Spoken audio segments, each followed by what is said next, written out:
이재명에 대해서 지금 거리에서 이렇게 촛불 들고 뭐 밤을 새우는 사람 중에 제가 비하하는 게 아니라 객관적으로 보면 있는 사람이 추운 겨울에 나가 하루 종일 그렇게는 안 할 거예요. 대부분이 보면 서민이거나 뭐 직장도 없이 겨우 먹고 사는 그런 사람들이 대부분일 건데 젊은이들이.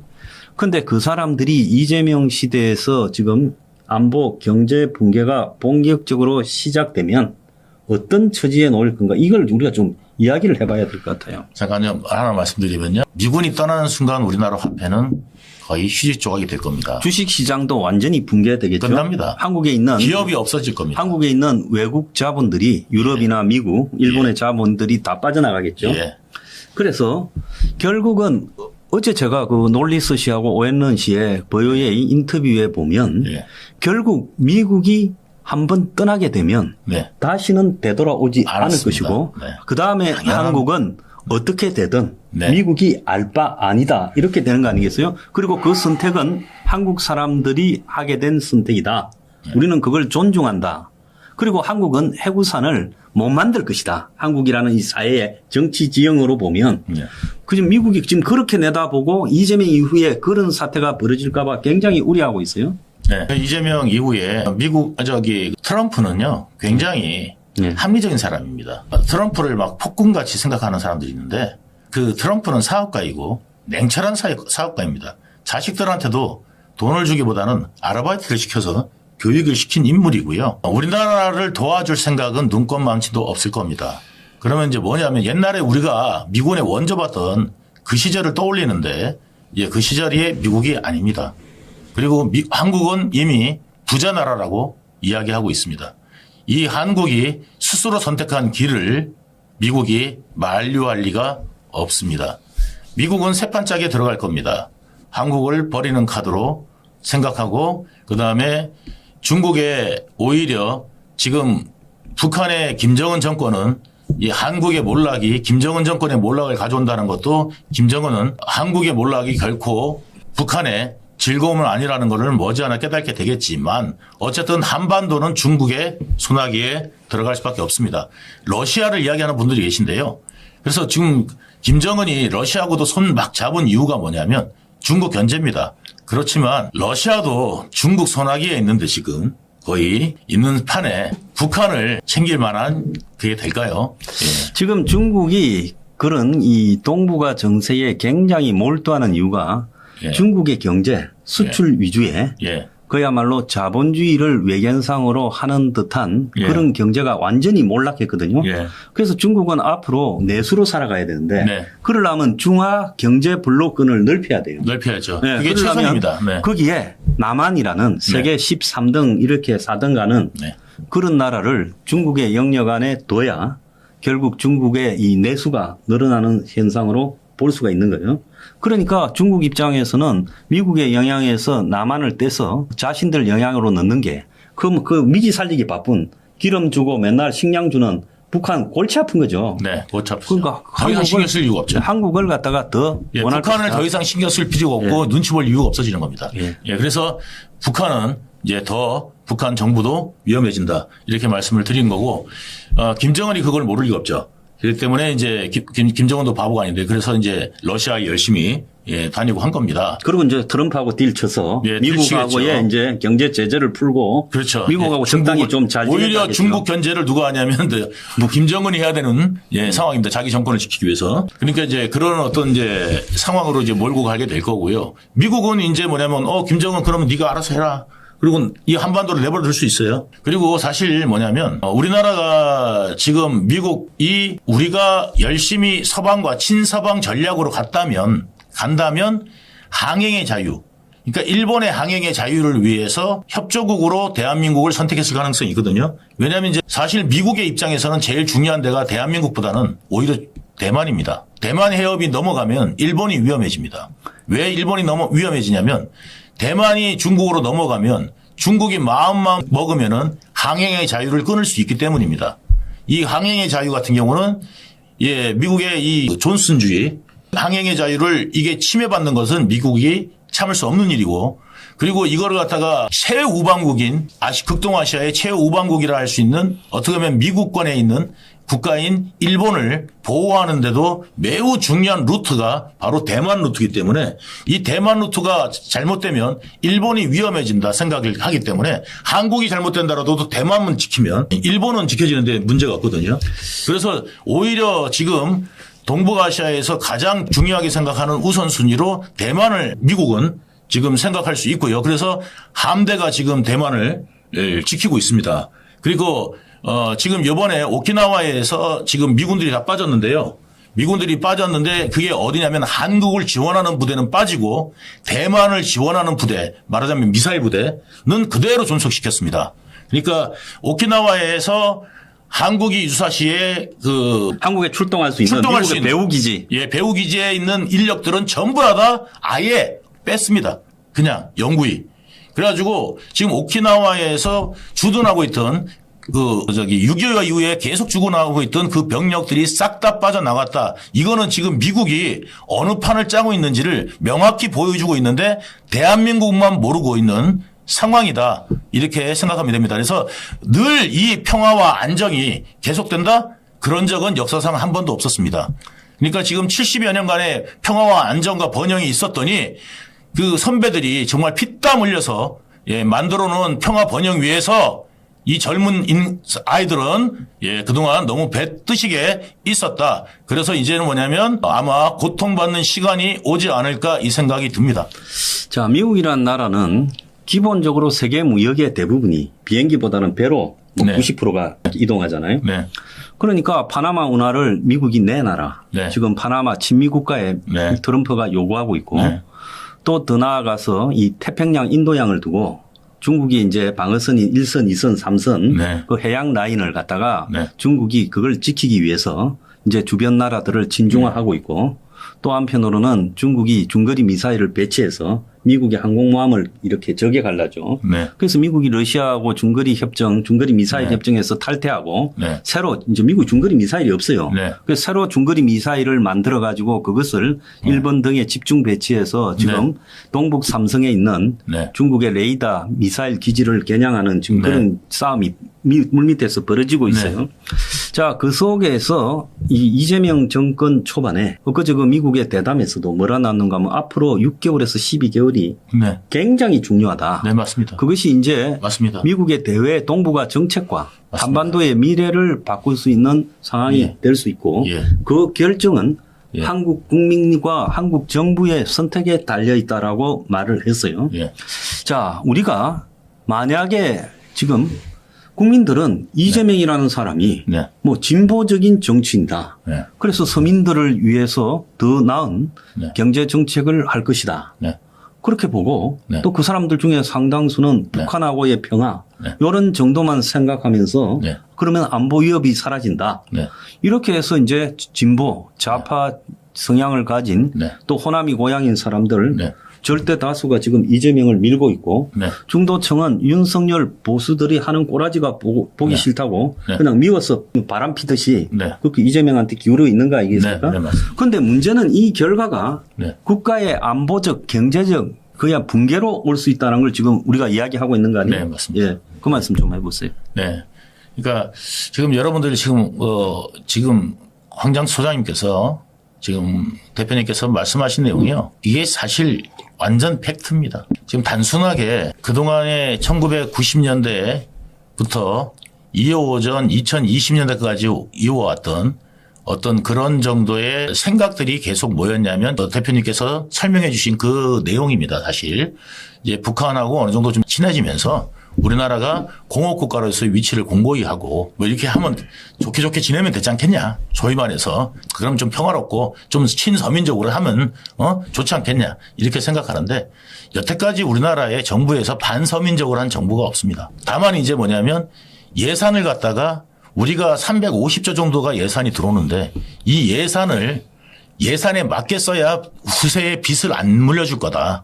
이렇게 생각하는 거고 좌파들은 들어와서 지금 당장 서민들이 굶어 죽게 생겼는데 무슨 빚이냐 하면서 이 곡간을 풀어가지고 늘 사람들한테 던져주자. 던져준다는 그게 명목으로. 소득주도 성장이라고 지금 네. 경기도지사 김동연이가 네. 문재인 꼬봉으로 문재인 네. 정권 초기에 한 짓거리 아닙니까? 네. 그래서 이제 그렇게 했죠. 하니까 어떻게 되냐면 이명박 정권 때 여러분들 다 보시면 우리나라 예산안 다 나옵니다.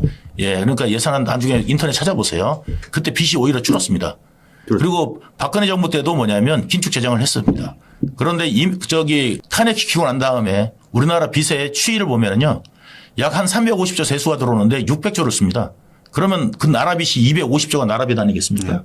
그럼 빚이 생빚이 그만큼 생빚이 한 300조, 200조, 300조가 생기는 겁니다. 그 생빚이 그 나라 빚이 생기는데 이게 단순 나라 빚이 아니라 어디냐면 공기업 부채 그다음에 공기업도 부채에서 지금 원래 탄탄한 우리나라 기업이 가스공사하고 제일 탄탄한 기업이 가스공사 전기 한전이었습니다. 한전인데. 이거를 갖다가 지금 부도 직전의 회사 자본 잠식 상태 회사로 만들어 놓은 게 문재인 정권입니다. 그래서 지금 가스공사 자본 잠식 상태고요. 그다음에 한전도 지금 아주 어마어마한 빚에 지금 내몰려 있는 상태입니다. 그래서 공기업 부채율을 봤더니요. 전 세계 1위입니다. 전 세계 1위고요. 70%에 이릅니다. 공기업 부채가. 지금 이제 말하면 공기업은 두 가지로 나눌 수 있는데 금융 공기업하고요. 비금융 공기업하고 이렇게 나눠지는데 이 공기업의 부채가 전 세계 지금 압도적 1위고요. 그다음에 기업 부채가요. 예, 우리나라 지금 GDP 2배입니다. 예. 그리고 지금 가계 부채가 IMF 때는 30% 정도밖에 안 됐는데 지금 108%입니다. 예. 그리고 우리나라 빚이 지금 1,000조가 넘습니다. 1000조가 넘죠. 예. 그거 다 합치니까 8,000조예요. 이거는 뭐냐면요. 우리나라는 더 이상 빚을 끌어쓸 수 없는 카드를 돌려막기 해가지고요. 더 이상 카드를 다 썼어. 그래서 돌려막기 할 카드가 없는 지금 상황이 된 가정이랑 똑같다 생각하시면 됩니다. 그러니까 350만 원짜리 월급쟁이가 옆집이 보니까 막 해외 여행도 가고 빚내서 아니 뭐 그러니까 막 어차피 잘 사니까 잘 살아. 그 흉내 낸다고 막 그 흉내 낸다고 막 쓴 거예요. 야, 저 정도는 돼야지. 자, 우리나라 국민들이 절대 가난하지 않았습니다. 그리고 적게 벌지 않았습니다. 그럼에도 불구하고 더 많은 쪽에 저 정도는 살아야 인간답게 사는 거 아니에요? 이렇게 자꾸 허영심을 심어주면서 좌파들이 그 허영심에 놀아난 거지. 상대적 빈곤감에 허덕인 거지 절대적 빈곤감은 우리나라는 사실상 굉장히 잘 사는 나라입니다. 해외 가보면 다 느낍니다. 굉장히 잘 사는 나라를 말하자면 상대적 빈곤감으로 늘 배고픈 나라로 만들어서 정신적으로 이렇게 프로파간다를 해왔던 거고요. 그게 성공했고요. 나는 맨날 늘 못 살아 이렇게 생각하고 헬조선을 외치게 됐던 겁니다. 좌파 때. 그리고 지금 현재 상황은요. 이게 이제 결실을 맺었습니다. 결실을 맺었고요. 그동안 이제 전교조의 노력이 정말 빛을 발한 겁니다. 빛을 아주 꽃을 핀 겁니다. 전교조의 그동안 노력들이. 그래서 이제 이 상황에 지금 와 있고요. 그래서 위험한데 벼랑 끝에 몰렸는데 벼랑 끝에 있는지를 모르는 자각하지 못하는 국민들이 되었다. 이 상황이 이제 현실 감각을 잃은 현 상황이 되었습니다. 그러니까 거짓이 진실이 되고 진실이 거짓이 되는 세상이 되었고요. 제가 지금 드리는 말씀을 저 뭔 소리야 하라고 지금 할 정도로 지금 대한민국이 현실 감각을 잃었다. 보시면 될 것 같습니다. 자, 세계 1위 부채 국가가 미국입니다. 36조 달러가 넘어가고 중국이 세계 2위로 3경 5천조 정도 된대요. 그런데 미국은 얼마 전에 트럼프가 부채 상한을 이제 더 올리려거나 아니면 없애버리려고 시도를 하니까 공화당에서 38명이 민주당에 가세가 그러면 안 된다고 말렸어요. 그런데 미국은 기축통화니까 빚을 내서 살아도 제일 마지막에 망하겠죠. 맞습니다. 중국은 망하면 사회주의로 가면 됩니다. 지금 중국이 역으로 사회주의로 가고 있잖아요. 가고 있습니다. 그러니까 중국은 그냥 사회주의로 해서 옛날에 중공이나 소련처럼 살면 되는 거예요. 그러면 한국은 이제 경제적으로 붕괴되면 어디로 갈 것이냐. 한국의 현재 이 개인 부채, 기업 부채, 국가 부채가 작게는 6천조, 많게는 8천조까지 된다고 지금 이야기를 하고 있어요. 자, 이 부채를 과연 우리가 한국도 돈을 갖다가 무제한 찍어내는 게 아니라 국회에서 협의해서 제한적으로 국채를 발행하잖아요. 그 국채라는 것은 빚이잖아요. 그 빚 보증서예요. 빚 보증서. 그런데 이런 것들을 지금 한국이 남발하게 될 것이다. 이재명이 되면 이제. 근데 이재명이가 그거를 어디서 돈을 가져올 거냐? 그랬더니 이재명이 하는 소리가 우리나라 화폐가 기축통화국이 됩니다. 이런 사람을 믿고 대한민국 경제를 맡기겠다고요? 우리나라 돈이 기축통화국이 되면 된답니다. 지금 그 세계적으로 이제 그런 지위에 이런 게 이제 달러가 핵심이고, 예. 그다음에 유로화, 유로화죠. 아니 그러면 이제 예. 스위스 예. 돈, 아니, 이제 국제적으로 통용되는 거, 그다음에 엔화, 이제 그 정도지요. 그다음에 위안화가 이제 약간 그렇게 보완하고 있고. 근데 한국이 그 왜냐하면 이제 지위까지 가겠어요? 기축통화국이라고 하는 거 하고 중기축통화국이라고 부르는 게 예, 미국하고 그 달러하고 네. 무한정 통화 스와프 맺은 나라가 그러니까 무한정 무기한 통화 스와프를 맺은 나라를 아까 제가 말한 그런 나라. 예, 그런 나라들이 이제 중기축통화국이에요. 예. 그거를 뚫어보려고 중국이 시도하다가 망한 겁니다. 그러니까 석유를 위안화로 결제할 수 있으면 그게 이제 기축통화가 되는 겁니다. 예. 근데 석유를 위안화로 결제가 안 됩니다. 그거를 이란이 하다가 미국한테 두드려 맞은 겁니다. 예. 자, 그래서 저는 또 제가 한번 언급했습니다만은 넷플릭스 가면 사냥의 시간이라는 영화가 있어요. 네. 거기 보면 한국이 금융위기가 와가지고 이제 상점에서 네. 원화를 쓰지 못해요. 안 받는다고. 네. 그래서 달러를 쓰거나 금을 써야 되는 이런 상황이 놓여지고 거리는 그야말로 배고픈 시대로 넘쳐나는 디스토피아를 갖다가 예고하고 있는데 지금 디스토피아가 뭐 불과 몇십 년 후의 일이 아니라 지금 눈앞에 닥쳤잖아요. 저는 3년 보고 있습니다. 예. 저는 딱 3년인데 이제 만약에 이번에 예를 들어서요. 저는 윤 대통령을 뭐 이뻐하고 좋아하고가 아니라 제 이야기를 귀 있는 자는 들을지어다라는 심적으로 말씀을 드리겠습니다. 어차피 내 소리가 멀리 퍼지지 못할 겁니다. 예. 하나님이 만약에 진짜 이게 뜻이 있지 않다면은 멀리 퍼지지 못할 거라고 생각하지만 여러분들한테만이라도 제가 분명히 말씀을 드리면은 좌파 정권 들어서면은 미국은 떠날 겁니다. 그리고 왜 떠나느냐면 미국이 트럼프가 요구하는 거를 안 들어줄 겁니다. 그러면 트럼프는 미련 없이 떠날 겁니다. 그렇게 되면은 이제 우리나라는 끝날 거고요. 그런데 이제 그래서 윤 대통령이 있어야 그나마 트럼프하고 협상이 가능하다라는 겁니다. 그래서 지금 우파 정권이 있어야 그나마 트럼프하고 협상이 가능하고 그리고 친미 그다음에 일본하고 유럽 그다음에 나토 이런 나라들하고 우리가 서방에 끼려고 노력을 하게 될 겁니다. 그런데 친북 정권이 들어서면은 그들하고 친하자 그러면은 이미 이거는 안 됩니다. 우리나라를 마치 스위스처럼 우리 중립국 되면 안 돼? 그건 꿈 같은 이야기입니다. 현실은 불가능하고요. 스위스는 우리나라 같은 지정학적 위치에 있지 않습니다. 스위스는 굉장히 안전한 나라입니다. 왜냐하면 스위스를 침공할 수 없는 나라들과 국경을 맞대고 있습니다. 북쪽으로는 독일, 서쪽으로는 프랑스, 남쪽으로는 이탈리아. 예, 스위스를 침공할 이유가 전혀 없는 나라들. 국경을 맞대고 있고요. 예, 언어도 함께 쓰고 있습니다. 예, 그런 스위스가 중립국을 할 수 있는 거고요. 우리나라는 어떻습니까? 예, 북한, 러시아, 중국, 일본, 미국 사이에 끼어 있습니다. 이런 나라는 중립국을 전 세계에서 어느 나라도 단 한 번도 성공해 본 사례도 없고 할 수도 있는 힘이 없습니다. 그러니까 힘이 있으면 되죠. 우리가 중국보다도 힘이 세면 중립국 할 수 있습니다. 예. 근데 안타깝게도 러시아, 중국보다 우리의 국방력이 지금 약합니다. 게다가 지금 요번에 탄핵 사태로 보시면 알겠습니다만 국군 통수권자의 명령을 듣지 않는 군대입니다. 명령조차 국군 통수권자의 명령을 들으면 오히려 뭐라고요? 반역죄라고 지금 이야기가 나오는 나라 아닙니까? 국군 통수권자의 명령에 따라서 움직인 군대가 어떻게 반역이겠습니까? 책임이 만약 있다면 대통령한테 있는 거겠죠. 그리고 군은 대통령의 명령에 따라서 무조건 움직여야 되는 겁니다. 어떤 일이 있더라도. 그런데 생각해 보니까 내가 이 대통령 말 따르는 거는 불법인 것 같아서 안 했습니다. 이게 말이 안 되는 겁니다. 이게 불법입니다. 군은 명령이 살고 명령이 죽어야 되는데 이런 군대가 내가 생각해 보니까 그러면 예를 들어서 대통령 명령 내린 게 아니라 장군이 자, 지금 중강진을 쳐.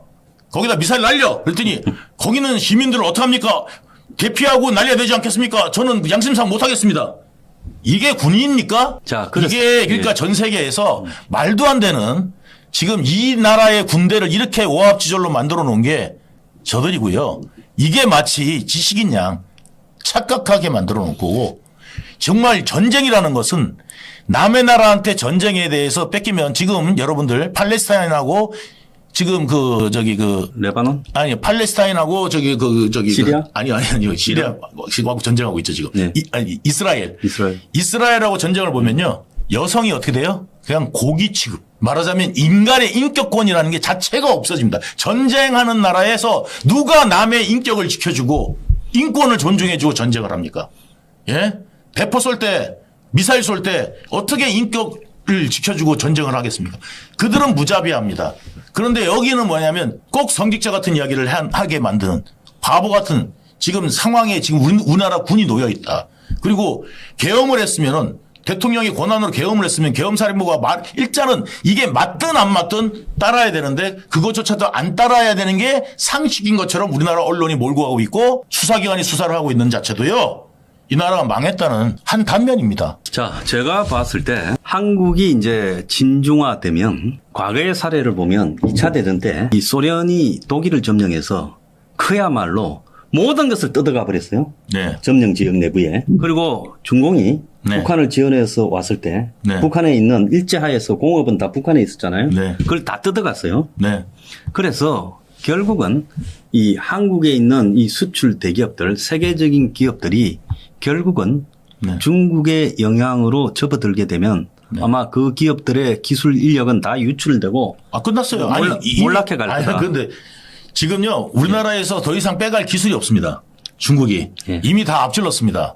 그러니까 여러분들이 중국에다 팔아먹으면 되지 중국에 팔아먹을 물건이 없습니다. 자, 우리나라가 지금 중국보다 앞선 기술이 뭐가 있는지를 제가 물어보면요. 기껏해야 손톱깎이? 왜 뭐가 있는지 여러분들 한번 말씀해 보십시오. 없습니다. 예. 자, 그래서 그야말로 중국 사람이 이 설치고 나면 뼈만 남아요. 똥만 네. 남는다. 맞습니다. 중국이 아프리카 가서 중국이 대외 확장 정책을 했지요. 예. 자기 내부에서 이 수요가 없으니까 일로 1대입니까? 그 뭡니까? 그걸 해가지고 1대1로 예. 그 아프리카에서 거의 초토화시키잖아요. 메뚜기들처럼. 남미 가서도 그랬거든요. 중국 사람이 거쳐간 데는 다 망해버려요. 예. 그래서 지금 우리가 이재명이가 예. 지금 대통령이 되기 위해서 예. 점령군이라는 표현을 6개월, 7개월 안 쓰고 있고 예. 또 기업들을 만나고 친미 자기가 트럼프 같은 실용주의자라고 말을 하지만 네. 저 사람이 일단 대통령에 당선되고 나면 예. 그때서 모든 본색이 나올 것이다. 네, 맞습니다. 그래서 그런 본색이 나오게 되면 네. 철저하게 친중 외속으로 가고 미국은 한국에서 떠나가 버릴 것이고 예. 그리고 이제 한국은 네. 이 범중화권 예. 중국의 최대의 꿈이 예. 한국과 예. 또 베트남, 예. 뭐 버마 예. 이런 나라들을 라오스 예. 그야말로 판차이나 범중화권의 영역에 넣어서 네. 그야말로 중국의 경제 권력을 네. 넓히는 것이 최대 목표였다는 거예요. 네. 그러니까 이제 그런 시대가 오게 될 겁니다. 네, 맞습니다. 그래서 최소한 지금 촛불 시위에 나가고 이재명 지지하는 사람들이 자, 이 원래 망하기 시작하면 네. 부자가 먼저 배가 고플까요? 없는 사람이 배가 고플까요? 일단 제가 하나 말씀을 드리면요. 여러분, 지금 전세 살고 계신 분들, 예. 예? 지금 이제 한 집값 대비 예를 들어서 지금 한 70% 정도를 전세값을 놓고 계실 거예요. 자, 이제 극심한 인플레이션이 오면은 1달러당 지금 1,500원 지금 넘어가면요. 우리나라 기업이 망하기 시작합니다. 여러분, 이게 현실입니다. 잘 들으십시오. 지금 1,450원 정도 넘어가니까 우리나라 기업 허덕이거든요. 1,500원대 넘어가면 중소기업들 버틸 기업들이 많이 없어질 겁니다. 예. 그러면 이제 그 1,500원대 넘어가면서부터 우리나라 기업들이 휘청거리기 시작하고요. 이 1,500원대 넘어가면서 2,000원대까지 가잖아요. IMF 시대입니다. 예. 그런데 이제 이거를 넘어서면 어떻게 되겠습니까? 이거는 이제 우리나라 한국은행이 예, 달러를 감당할 수 있는 상황이 못 됩니다. 그러면 이제 1달러당 이제 10만 원, 100만 원, 1000만 원 계속 치고 오르기 시작하면은요. 치고 오르기 시작하면 그때는 우리나라 은행의 기능을 다 마비가 됩니다. 일단 기본적으로. 자, 그러면 달러당 집을 갖고 있는 사람들, 내 집을 갖고 있는 사람들은 전세금 빼주기는 굉장히 쉽습니다. 왜냐하면 몇 달러면 예, 몇 억을 빼줄 수 있으니까요. 집값은 이제 뭐냐면 수천조가 되겠죠. 우리나라로 따지면. 근데 미국 돈으로 따지면 예, 지금 미국 돈으로 따지면 우리나라 집들이 보면 다 100만 달러 넘잖아요.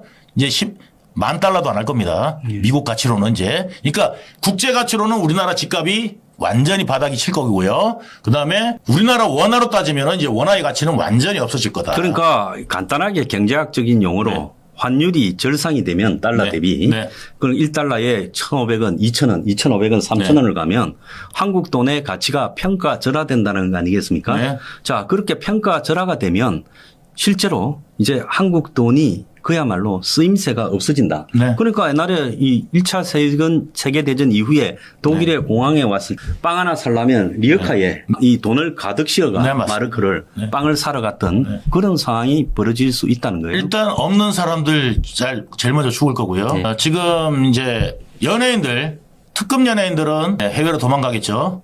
특급 연예인들은 해외로 도망가겠죠.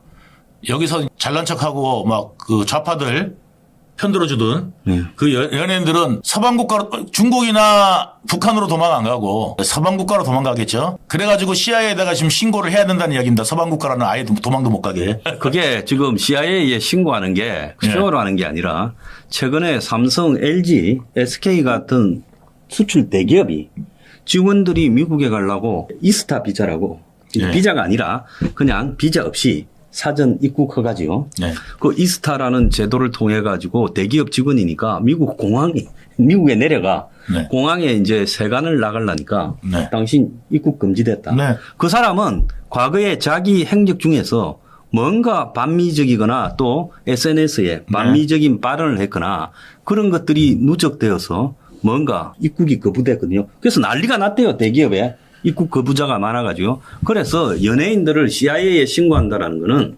겉으로는 미국이 그런 일이 없다고 하지만은 자, 반미적이고 친북적인 속성을 가진 연예인들이 이런 말들을 했다라고 이런 행동을 했다고 CIA에 계속 신고하면 그 연예인들이 나중에 미국에 뭐 빌보드 차트나 미국의 무슨 행사 이런 데 초청받아가지고 갈라 하면 입국이 거부될 수 있어요. 자, 그래서 글 올렸던 거 다 삭제했다잖아요. 지금 2,500명 정도가 거기에 이제 참여했었잖아요. 걔들은 뭐냐면 그 2,500명이 왜 참여했을까요? 박찬욱도 거기 참여했죠. 거기다 참여했던 거는 뭐냐면 우리나라의 엔터테인먼트에 굉장히 센 기업들이 거기에다가 중국하 그다음에 우리나라 이재명 민주당 이쪽에다가 손을 잡았다는 이야기인데 그것들도 여기까지는 생각 못 했겠죠. 옛날에 설마 무너지려 했겠죠. 옛날에 그 C로 시작하는 엔터테인먼트 회장이 예. 박근혜로 정권이 바뀌니까 예. 사람을 넣어가지고 저를 좀 보자고 간청을 해서 만나. 예. 그 맹량이라는 영화를 우리가 만들었죠. 네, 예. 국제시장이라는 영화도 만들었다. 예. 그러니까 우리를 좌파라고 보지 말라고 이렇게 막 하소연을 하더라고요. 예. 근데 또 그렇게 가잖아요. 또 그렇게 하죠. 그래서 지금 제일 앞장서서 지금 가고 있는 엔터테인먼트들이나 이제 이쪽 우리나라에 지금 있는 바보들은 지금 우리나라가 지금 한 2010년만 됐어도 이 정도까지는 아닐 거예요. 버틸 여력이 있었을 텐데 지금 현재는 버틸 여력이 없다. 예. 라고 저는 평가합니다. 왜 그러냐면 진짜 빚을 저는 받고요. 그다음에 상황을 다 알고 있고 기술은 이미 중국이 다 따라잡았거든요. 그러니까 2010년까지만 해도 기술 못 따라잡았어요, 우리나라. 네. 그런데 우리나라를 따라잡아야 될 기술이 많았어요, 우리나라에. 예. 그렇지만 그러니까 우리나라가 중국에다 팔아먹을 것도 그만큼 있었다는 거죠. 예. 그런데 이제는 뭐냐면 중국에다 우리가 팔아먹을 게 없다는 겁니다. 안타깝게도. 그래서 중국에 하고 중국 문화권에 들어간다 하더라도 우리나라가 중국에다 뭔가를 팔아가지고 이득을 봐야 되는데 그게 없다. 라는 게 정말 안타까운 거고요. 여러분들 정말 그 중국인들 섬기고 살고 싶지 않으면은 이번에 정신 바짝 안 차리면은요. 정말 나라 넘어가고 윤석열 대통령이 좋아서가 아니라 지금 뭐냐면 미국 노선으로 가지 않으면 우리나라는 끝난다는 생각을 반드시 가져야 되고 지금 매국자들이 이거를 자기들의 그러니까 제가 처음에 제가 이 방송 시작할 때 이야기했는 게 뭐예요? 예, 중국의 거대 그림자와 누가 손을 잡았다? 권력 침탈주의자들. 우리나라 권력 지향주의자들이 손을 잡아서 지금 나라가 이 모양 이 꼴이 되고 있다. 그리고 경찰도 그다음에 검찰도 방향을 잃고 지금 수사에 대해서 어떻게 해야 될지 모르는 지금 상황에 놓여 있는 게 지금 대한민국 현 시국입니다.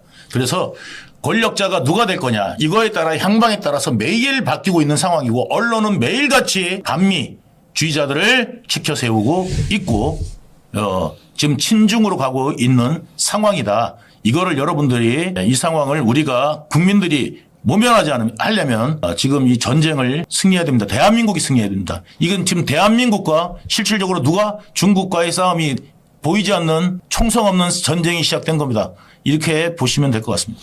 자, 여러분, 우리가 이 IMF 외환위기를 맞을 때 한국의 성장률이 5% 중반이었어요. 또 2008년에 금융위기를 맞을 때 3%였어요. 네. 지금은 이제 내년에 1%대나 그 밑으로 될 거라고 경제부총리도 이야기하고 있어요. 네. 그래서 한국의 사상 최악의 지금 이 암울함이 다가오고 있는데 오늘 이제 이 크리스마스를 맞이해서 네. 크리스마스 이브인데 네. 우리가 좀 디스토피아적인 이야기를 한 이유는 원래 크리스마스가요 네. 축제라기보다는 인간의 이 죄에 대한 고통 이 부분에 대해서 좀 성찰해라는 시간이 크리스마스예요.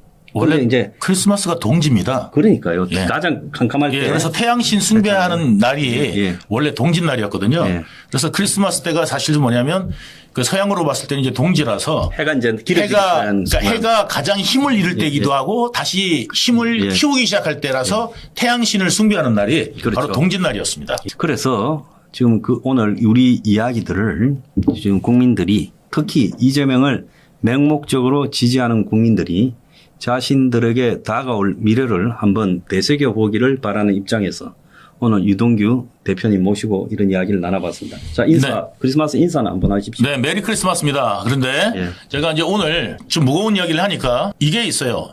현실을 외면하고 싶은 게 있잖아요. 그러니까 현실을 외면하고 이제 뭐냐면 현실을 받아들이기 싫어. 이제 이러고 그다음에 있었지만 현실은 다가옵니다. 그러면 이 현실을 갖다가 벗어나는 거는 우리가 현실로 대응해야지. 예. 고개 돌려가지고 눈 감고 있는다고 현실이 해결되지 않습니다. 그래서 지금 마지막 남은 모든 힘을 짜서 저 좌파들의 프로파간다를 완전히 봉쇄하지 않으면 우리나라는 정말 넘어갈 수밖에 없고요. 대통령 혼자의 힘으로 안 된다는 걸 여러분들이 봤기 때문에 대통령 힘으로도 안 됩니다. 그러니까 대통령 힘에다가 우리 국민의 힘을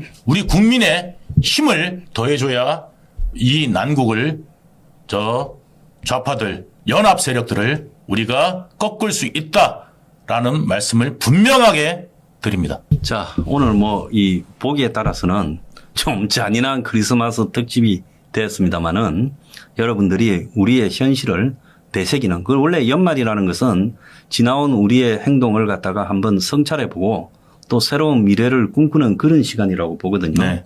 그래서 오늘 그런 시간이 되었으면 좋겠습니다. 자, 출연해 주셔서 대단히 감사합니다. 네, 초대해 주셔서 감사합니다. 네, 오늘 마치겠습니다.